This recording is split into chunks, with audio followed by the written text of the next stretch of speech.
What's up? What's up? What's up? It's your girl, Nick. I don't know what y'all been doing this week, but I have been busy, busy, busy, busy, busy. And the girl turning chapter 51 tomorrow. It's my birthday. So I went and got my nails done, and tomorrow I get my hair done. But enough of that. Joining us tonight is no other person but my expert in the family, Mr. Todd Fisher of Fisher Investment. Todd has over 20 years in financial services, 3 terms with the FDIC, and for the last 10 years has served as financial advisor with retirement income certified professional designation. So, family, join me in welcoming my wonderful, talented cousin, Todd Fisher. Can you hear us, Todd?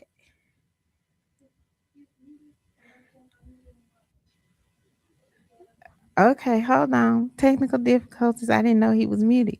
Can you hear Okay. Todd? What about now? Okay. You hear me I now? hope you heard that wonderful I, introduction. You I want me to do did. I it appreciate that. I appreciate that a lot. again? I just laughed. I was like, it's just, we just products of that private school system. Out of Dallas. Okay. Let's talk private school now. I know, right? We got Tay on the ones and twos tonight. Pat is on his way. Not sure if he will be in person tonight or StreamYard, but he's on his way. But we're gonna get into this discussion tonight because it has just really, really, really, really, really, really, really been on the forefront of my mind. Because investing is important. People don't realize how important it is until they come up to the time where they hit retirement and they don't have enough retirement. Yes. So I felt really, really this month is all about financial health checkup and doing the things that we need to do to get ourselves ready, to get ourselves in order, to make sure that we're securing the bag financially, but that we have what we need in the long run too. So, Todd, what have you seen as valuable um, golden nuggets that get people to understand why investing is so important? I'd say the number one golden nugget is that this business, or better yet, investing, it's an emotional game and it's not logical. Mm. Right. Unfortunately, we allow our emotions to make our decisions. And if we would just simply do math, I may be biased. I don't know what your favorite subject was coming up and in private school, but mine has always been math. And I was pretty good in English, but conjugating. But math, when you simply start looking at the numbers and say, we live in a country that we have more billionaires than anybody else in this world, right? Mm-hmm. And you start to think that people start working in this country as young as 14 years old, even if you round it up to 15, and you work for 50 years till 65, and in the richest country in the world, you still don't have enough money to live off of if you live another 30 years. And you know what? I'm so glad you said that, because when you think about you work for from again 16 to about 65 or 66, let me just do a round number. That's 50 years. Yep. You work for 50 years, and at the end of that 50 years, you stressing about how you gonna live because you don't have enough funds. Probably in debt still. Probably in debt still. Some And some people still have student loans when they retire, when they get to Listen, that age. when I saw my student loan calculation, I was like, Jesus, I owe a house. Yeah. Oh, a nice house. Yeah. And when you think about how they want the repayment structured, Mhm. I'm like, I'm gonna be old by Yeah. the time the student loans is paid off. Yeah. But if you invest your money right, you can invest in such a way and save some coins to put directly toward the student loans. And then Mhm. that's not coming out of your regular monthly bills, so to speak. Correct. Correct. But go ahead and talk. I mean, No, you're good. You're good. No, and see, and that's why I think the theme can be simply to talk math, right? okay. Just simply talking math, like the 50 years. You work for 50 years and to get to 65 and have debt. That's like a normal, unfortunately, in our country. And there are certain people that, I mean, take $10, $20 a paycheck when they're, in their uh teenage years, or when they get to be 20, and they just put it in an account with a mutual fund or something, and you just keep doing it hmm and don't touch it. That's the key. That's the key right there. And it's Uh, amazing what it will turn into, just doing that over and over and over again. If you ever think about a snowball, you just make ball one up in your hand and put it at the top of the hill and let it roll down. Don't stop the momentum. Don't slow it down. Just let it roll, and it gets bigger and bigger and bigger, right? And that's just called it's called compounding interest. And when your interest start getting interest, that means your money's making money. Okay. Let's talk about that. Okay. So when you're with I'm Joe P client and all I got is $50 a month. Hmm. Hmm. What is your and I'm a put me at the age of 35. Okay. Okay. Let's walk through what an investment strategy would look like for a 35-year-old who can put away consistently every month $50. Okay. So I'll answer that question with another question. Mm-hmm. If I was to ask you, what percentage of your income should you be putting away on a regular basis? Ooh. What percentage? You know, I mean, what would you guess? I would guess that I should be squirreling away about 25% at least. And that's a very good, um, you know, percentage. Let's just say here's one that I found to be easy. If Okay. you do a 20-60-20 rule, right? And you say 20%, now the reason I've said that first is because that's the percentage that you're saving. Okay. And then you pay your bills with the 60%, keep your bills, etc., under 60%. And that's going to leave you 20% to spend, right? You save off the top, because what do most people do? They pay their bills, Mm-hmm.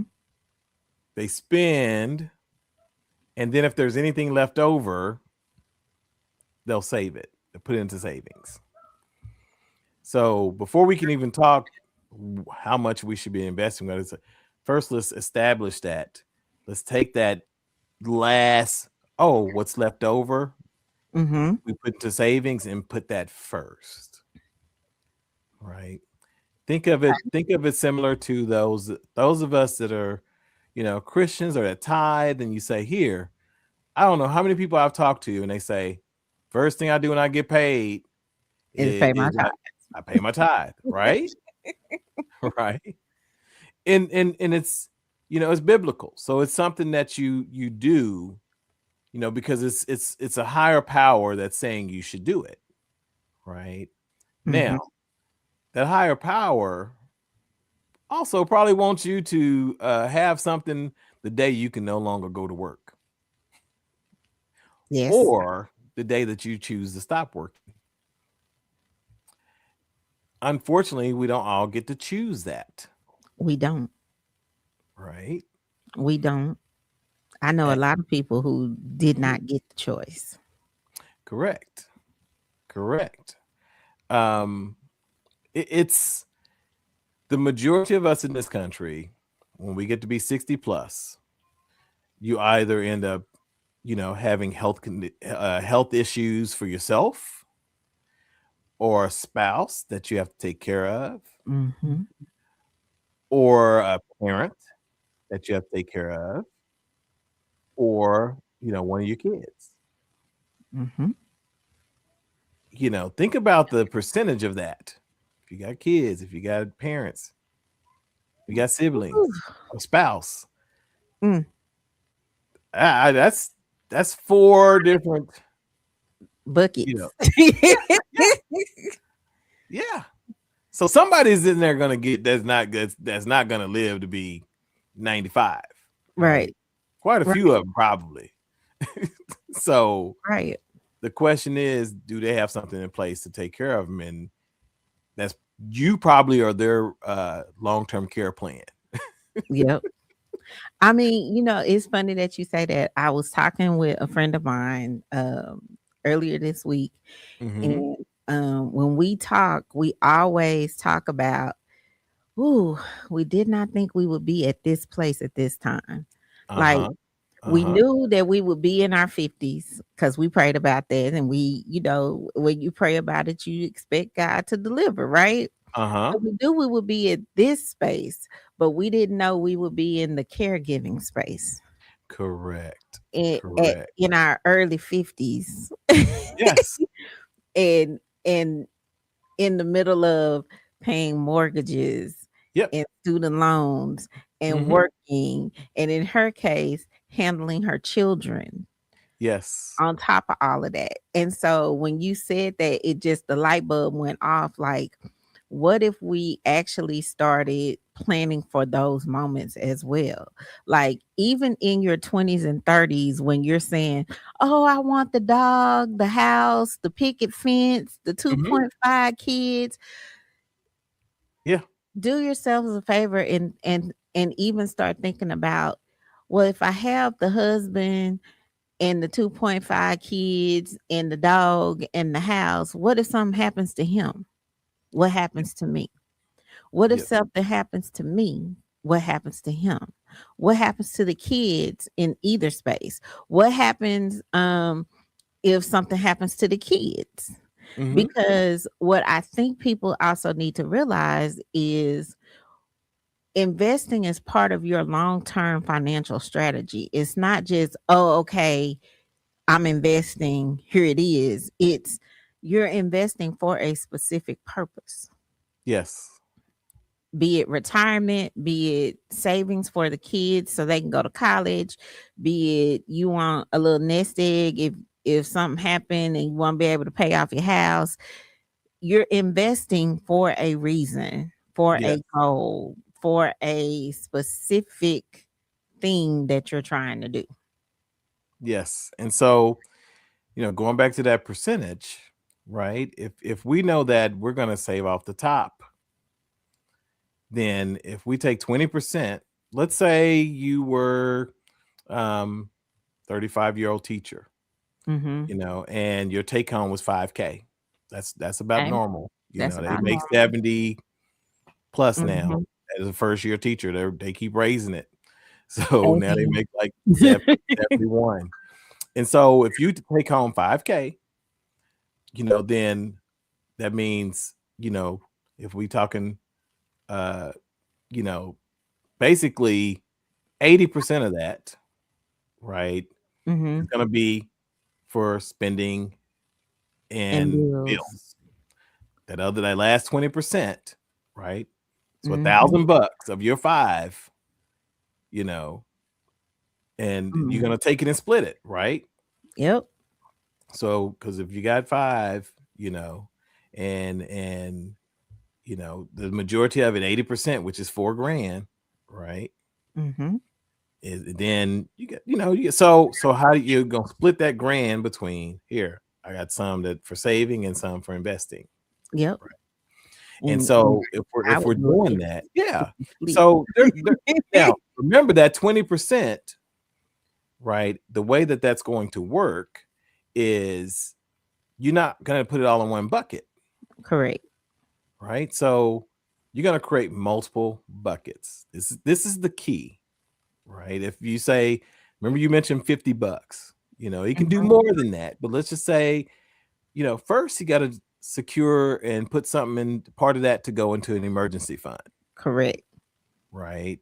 Mm-hmm. And then then you're gonna create basically three buckets, and you can call them three these big buckets, and you're just gonna start tossing money in different buckets.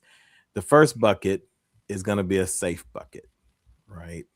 And that will be include your emergency fund, right? These are things that if I need to touch the money, I can. Mm-hmm. It's easily liquid. We can easily liquidate it to get at it, right? And so it could be, a savings account, a high yield savings at that, Mm-hmm. right? And so that's going to be one bucket. The second is going to be our aggressive bucket. Aggressive being, I got a 401k at my job. I'm going to participate. If I put in $1, they put in $1, that's free money. Exactly. Like, who Do would do not that? turn away the free money. Correct.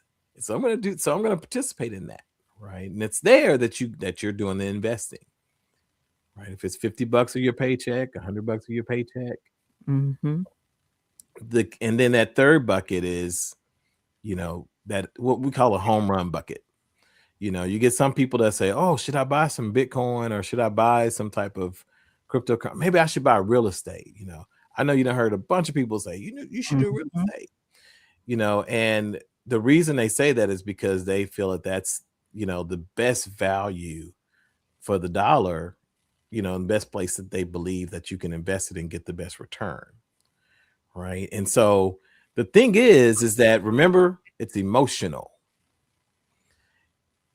If you start putting money into the stock market and it starts to go down and you're like, oh, if that's all I got, I'm gonna pull that money out. Mm-hmm. However, if I got a safe bucket and I got my emergency fund, oh, I'm not as worried about my investment. Correct. It takes think about it as a roller coaster. That's what the stock market is. It's up. Mm-hmm. And so, when your stomach makes you feel some kind of way on that roller coaster. So imagine leaving your stomach on the side before you get on the ride. Right. Because you have to have some. Let put a pin in there right quick. Let's Okay. talk about why people need to know their risk tolerance, because I think that's what people don't get. Like, Mm-hmm. if you are someone who is I can't talk tonight, sorry, No, you're risk good. averse, Mm-hmm. you might want to just stick with the mutual funds and just let it ride. Yeah. If you're middle of the road, you can tolerate a little risk. You might do a combination of some stocks, some mutual funds, but if you really gonna go aggressive hard in the paint, go for the gusto, you have a high risk tolerance.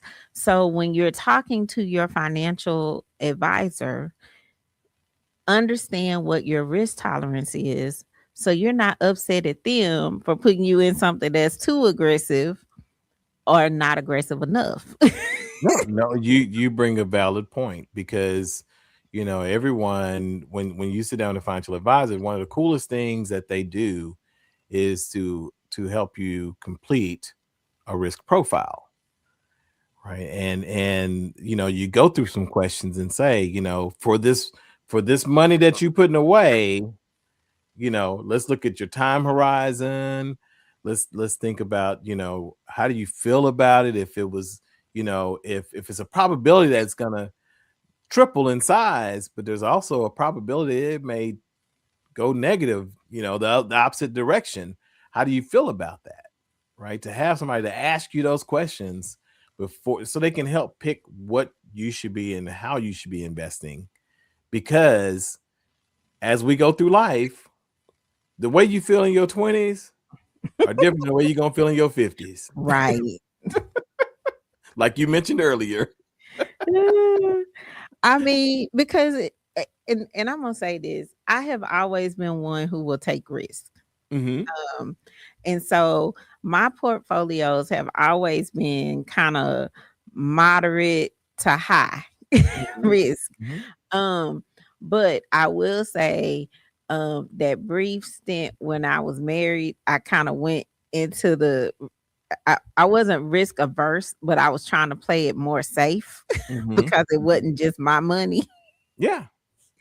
But now I'm back into, I'm it's just me and the queen. And so I'm back to like moderate to risky. Like it just depends on which account I'm looking at. You are exactly. Not every account is going to be, gonna be set at the same level of risk. Mhm. So, think of it this way: if you said, "Hey, I got this long till I want to stop working," and if you got a 10-year shot, 10-year window, and you say, "Hey, okay, at this, I'm done in 10," that's totally different. Because you may have that attitude of, with 10 left, well, I need to catch up. Let's take some risk. Yep. Let's get this money. But when you get to 3, you say pump the brakes. Like I said something to somebody what's this week, we were just all talking about retirement at work, and I said, oh yeah, I'm not working till 65. Like my plan has always been I'm out by 55. Like they give me 4 years. Now I don't know how that's gonna happen given the things that have occurred. But my plan has always been I'm out at 55. Yeah. That has always been my plan. But when you're talking about investing, you also have to look at what your reality is. Like, and sometimes you have to readjust the plan based on the reality. Yeah. So I would really need to squirrel away $1,000 every month, put it in the most aggressive form of investment for the next 4 to 5 years in order to make my retirement exit 55, 56. Yeah. So, and that's a good point, because remember when I think a huge thing that negatively impacts us, that hurts us, is our belief that we always have tomorrow. Mm-hmm. And I don't mean that as in passing away. I mean that as in when you're in your 20s, I'll start my 401k next year. Or, because some jobs, you can only sign up when it's during enrollment, and you say, oh, I missed it. And it's not a big deal because I'm in my 20s. And then you get to your 30s and you're still kind of doing the same thing because you built the habit up in your 20s. Mm-hmm. And then when you hit 41, you're like, I need to do this. And you finally get enrolled. But by then, instead of putting in $50 a month when you were in your 20s, or a paycheck, now you need to do $500 per paycheck. Correct. To try to catch up. And so, to your point, that's we wait so long in the game, just thinking, I got time. I got time. And I tell people, don't let the time clock outrun you. Yes. I just quick little story. I told my mom, I said, I hate the 4th of July. And she said, why is that? I said, because, for years we would go to the 4th of July parade, and our kids, in the city we're in, they would be in there because they were in their high school and they would football or band or something, and they'd be marching in parade, and so you knew right then on the 4th of July that you're only weeks away from school starting. And once school started, there was PTA, there was Booster Club, there was next thing you know, it's Yep. Thanksgiving. Next thing you know, it's Christmas. And so I said, I hate 4th of July because that means Christmas is coming. Time does not play. Time flies. Time does Time not flies. play. Listen, my mom said to me, the queen said, "You about to turn 51." And I said, I know, right? Like, again, I Yeah. always knew I would get to 50s and enjoy my 50s and Uh-huh. have fun in my 50s. Uh-huh. But when she said it, I was like, golly. Yeah, I Like, know. I am 51. And then I started thinking about all of the plans that I had made for my investments Yep. and where I thought I would be by now. Yep. And then the reality set in, like, ooh, I got 4 years to 55. So I got to make some moves. Yeah. And then I was like, ooh, then I really do need to think about these student loans because I thought some were gonna be forgiven and everything has changed and Yep. and Yep. so then I started thinking, okay, what kind of vehicle can I put some money in so I can have that paying the student loans? So I started really thinking about Mm-hmm. what is my current investment strategy. Uh-huh. And I have maxed out at the new job. I have maxed out my contribution at the new job. So I'm Good. like, okay, I'm maxing that out. But now I'm like, okay, Adrian, you got to get it together because you're gonna have to call Todd. Yeah, because it the best part is you're participating and you're Right. putting the full amount. That means if they match, you're getting the full match. The what the hardest part is going back to those buckets is that a lot of people they don't pay themselves first. Right. That's the best thing about a 401k or some type of plan that you sign up through the job is that it takes it off the top of your check. And you don't realize that that's the best way and the best strategy to put money away, right? Is to say, here, take that off the top, and whatever I got left over is what I got left. My bills got to fit in Mhm. there, and my eating out, my spending, going to the movies, it's got to all fit in that. And if that what you take off the top part of that goes into your emergency fund, then you won't be touching what you've invested, and it gets to grow. The Mhm. problem that most of us run into is you get laid off or lose a job, switch jobs, and you spend that Mhm. money you've been investing Yep. because you don't have an emergency fund. Yep. And then we start the process over again. You get to the new So job and you get to the new job and you start the 401k before you even do your emergency fund. But go ahead, ask your question. no, I was just gonna say when we're talking emergency fund, because we touched on this last week, but I want you to in the week Mhm. before, but I want you to bring that home again. How much do you need in or should you have in your emergency fund? So, and that's a good question. I used to think that you needed, the full amount of what you spend in a month, as as the factor to multiply by. Okay. But then you start to learn that you just need the minimums. So if it's, oh, I need to make sure I pay the rent or the mortgage, I need to make sure I keep my lights on, I need to pay my car payment. Yeah, what are those things? I can let the Netflix go. I can, I can let the streaming stuff go. I need my internet because I work from home. It's like you Right. know what's the must-haves.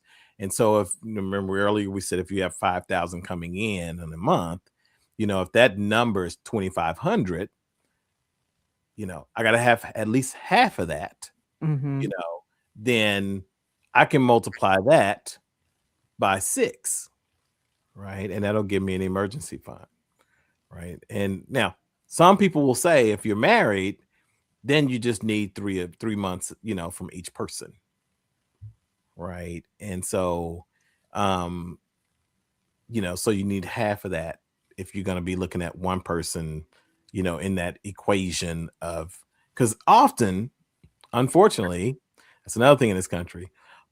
Often married couples don't do their finances together, right? You'd be surprised at how many, because think about it, if they're doing retirement at their job, they're doing retirement at their job, Mhm. and they sit, one sits down with a financial advisor. I've heard this multiple times. I'm not gonna wait on him. I'm gonna get mine right. I have heard that so many times. Yes. And so So you sit many down times. with one person in the marriage, and you like, we'll get him later. Mhm. And so it's not the picture that you paint, that you mentioned earlier. We all paint this picture of what we want it to be. Mhm. And we're all, we all think we're gonna have this choice. And so when the majority of us don't have the choice, Exactly. something else makes us quit. Now, here's the key. Over that 50 years you're working, you have the opportunity to build an engine, and you putting parts on it, and that one day that engine is going to spit out money. There's three main parts to it. One is going to be streams of income. That's your Social Security. Maybe you still work at a job with a pension, right? These are our checks. When our parents and grandparents worked till they were, for 40 years in a gold watch, and they retire with some company stock, these baby boomers, they had it great, right? Yep. and they got a house. They were able to afford a house, right? Things were just a different time period. But, they were able to build up something and get those checks, right? We want these checks. So Mhm. that's why there's such an attitude of when I can get my Social Security, I'm gonna start taking it. And the sad part about that is 62 is the earliest age you can get Social Security.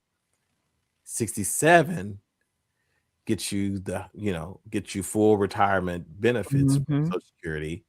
You get an 8% increase every year you wait. Yep. You getting cut short at 62, but what do people do? Just take it because they As don't. soon as 62 hit, they take Yeah, it. they just take it. I'm Yeah, done.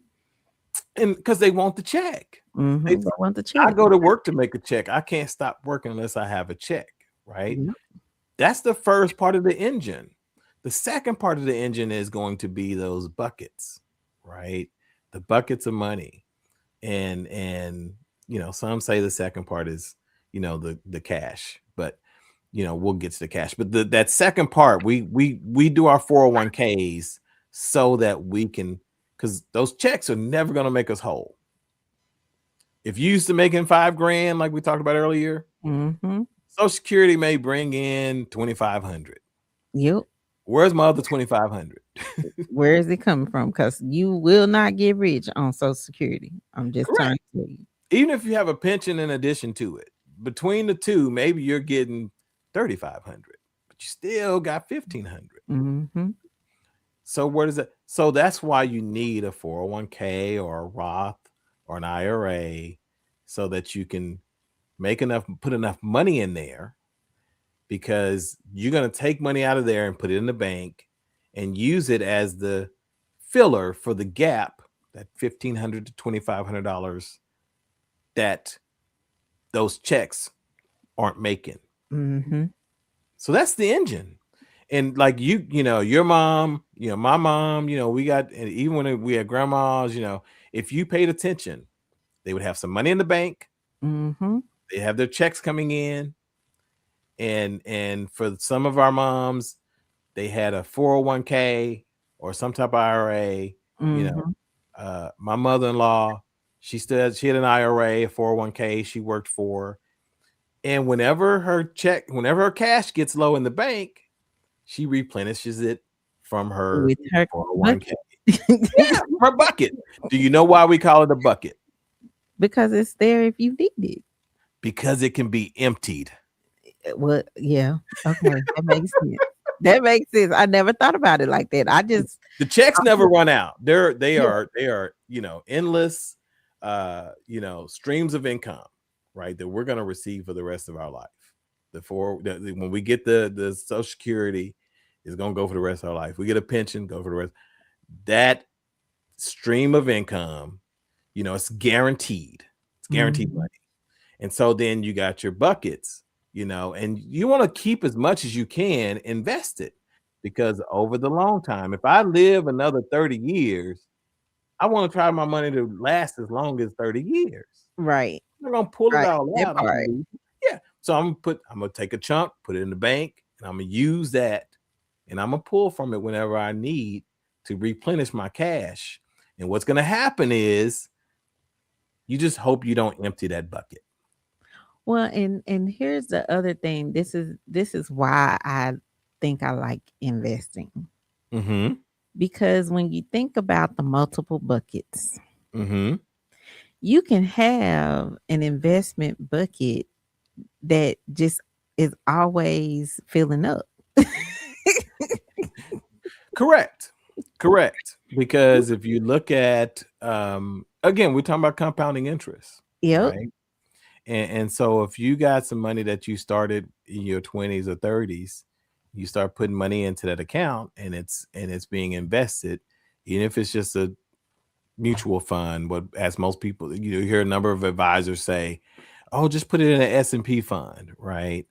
And if you follow the S&P 500 and you look at it since the beginning of when it started, when we started tracking it, well, the majority of the years it's finished up, Mhm. right? If you look at 2010, uh, our last recession was 2008.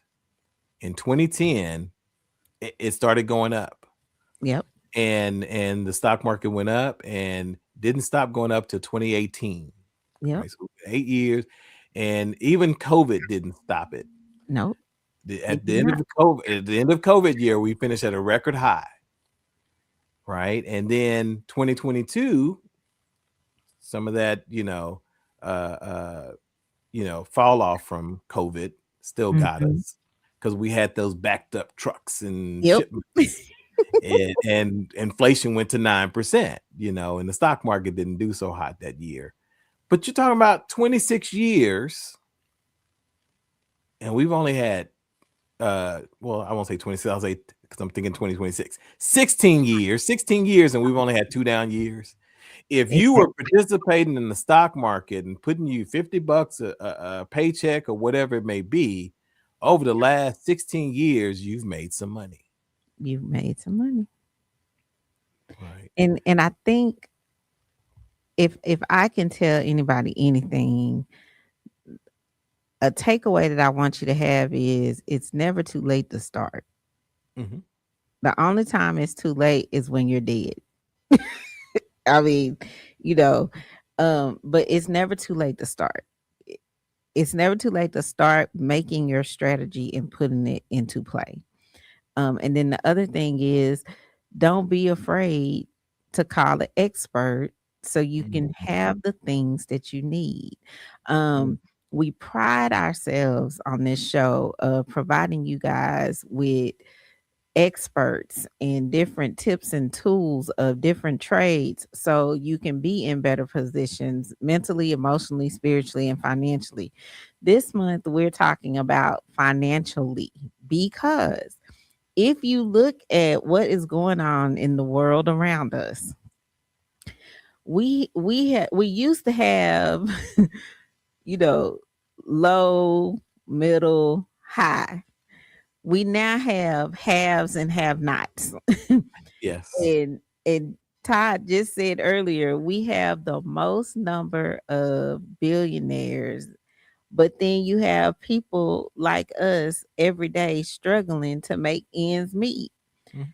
Do not be afraid to reach out to a Todd d- to talk about what it looks like when you want to retire, what it looks like to have a fund for your kids' college, what it Mhm. looks like to have that emergency fund. These professionals can set you up and you will have no regrets. Your only regret will be not setting it up. Okay, I'm off my soapbox now. Sorry. No, you're good. You're good. Because because the last thing I'd leave you with is, um, when we talk about buckets, we talk about saving, whether it's an emergency fund, whether it's a 401k, putting some money away, dividing it up. Most people that have a budget will Mm-hmm. say, I got a spreadsheet, right? And I'll say, well, what you doing with that spreadsheet? How many accounts are you operating out of is the good question. Because if you're only operating out of one account, the budget means nothing. Correct. The single biggest mistake that most people make is not assigning a task or goal to every cent that comes in, Mm, right? You have to park it somewhere and you need multiple accounts. This is my spending account. If there's nothing in there, I can't go get those shoes. right. It's like, this is my 401k. This is for retirement. I Right. can't touch that. Not until I'm 59 and a half, right? This is my emergency fund. When something comes up, I don't have to put it on a credit card. I will dip into this, Mm-hmm. right? So you just have to assign a task or goal to every cent that comes in and put it somewhere, right? You have to have different accounts with different goals. Oh, I love to say that one more time. Again, the single biggest mistake that most people make is not assigning a task or goal to every cent that comes in. And that's how you'll be able to invest. I the financial guru said different accounts for different goals. It's okay for you to have multiple accounts for the different goals that you have decided that you're going to use the money that you are earning for. Okay, I just want to say that. Mhm. I want nobody to be confused. You can't do everything from one account. I Mhm. have multiple accounts. I have an investment account, I have a Mhm. savings account, I have a business account, I have Mhm. my main account that I pay my bills out of, and then I have my account that I go have fun with. Yeah. I I have I a I'll choice. give you one more. And well, you have now to qualify, you have to have the right thing to qualify for it. Okay. But it's a health savings account. Yeah, I was just gonna say that. Yep. Love my health savings. I started my health savings account, and I started using my dentistry. We pay for your dentist out your wallet, out your check, and you get 2 free cleanings a year. Wow. I finally started going. I was like, man, I'm going. I went twice last year. I just went yesterday, and I'm like, but you use your HSA when it's time to pay. Mm-hmm. Just I got a debit card for my HSA account, and you at the dentist if you go get prescriptions. You at the doctor. You just you just tap to pay, Yep. and it's tax free. It's tax free and it rolls over. Yes, it's not use it or lose it, It's not use it or lose it. Your and it can be FSA account invested, is use it or lose it. and it can Your be health invested. savings account Yep. rolls over and you can use it for investing. Yes. That is the number one account. That's like having a tax-free weekend for back to school for health though instead. Right. And every time you use it, it ain't just on the weekend. See? I just thank you for jumping in at the last minute because I just really thought this was an important conversation to have It tonight. is. It Um, is. parting thoughts. One more parting thought because you gave us a whole bunch of nuggets If and if I've been putting them in the comments. if you didn't get anything else out of this, just remember you can't grow your money sitting it on the sideline. It's that simple. Ooh. Mm, mm, mm, You have to put it in the game. That's the only way. mm. You can't grow your money sitting it on the sideline. Ooh, yes, that's the T-shirt. You need a T-shirt. You need to put that on a t-shirt, sir. I know. All right, y'all. Somebody around here got a cricket.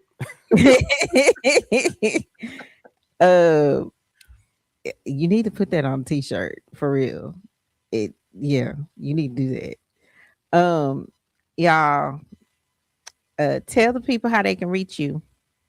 Oh yeah. So I probably first off, because I use my full name, and it's because my dad is also Jerry Fisher. Now he's 84, but so he won't be on any kind of social media. But the gist of it is I use Jerry Todd Fisher, right? And because some people call me Jerry, some call me Todd. And so, mainly family and friends, but all my co-workers, and a lot of my clients call me Jerry. And so just Jerry Todd Fisher is easy. And LinkedIn, follow me on LinkedIn, or send me an inbox there, or I'm on Facebook, same name, Jerry Todd Fisher, or you can shoot me an email, jerry.t.fisher, FISHER @nm.com. NM? Yep, Nancy Mary. Okay.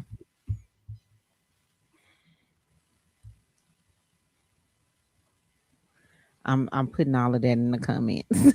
Okay. All right. Well, all right, family. We hope that this educated you and inspired you and made you get to the point where you can push play on your investing. Don't sit on the sidelines thinking your money gonna grow. It's not gonna grow on the sidelines. You gotta put it in the game. And you can contact Jerry Todd Fisher on LinkedIn and Facebook, and via email at jerry.todd.fisher@nm.com. Todd, thank you so much, because You're welcome. You're welcome. Like, remember, it's jerry.t.fisher, just FYI. Oh, I'm sorry. No, you're good. I want to, because that way, if you're putting it on there, then that, that's the one place I don't put the full middle name, but I didn't have a choice in it. Sorry. No. You're fine. You're fine. Jerry.t.fisher. Yes. Okay. And that way I, they won't be getting emails bounced back. Gotcha. I just corrected it on both platforms, all three platforms. Okay. So, and wishing you a happy birthday. Thank you. I'm so excited. Nah, I love you, cuz. I love you too. Thank you so much. All right, peeps, we out of here, and we'll see y'all same time next week, and we will continue our discussion on financial health. Look, I can't talk. Financial health checkup. Next week's guest is Charlemagne Armstrong. So we'll see y'all next week. Peace.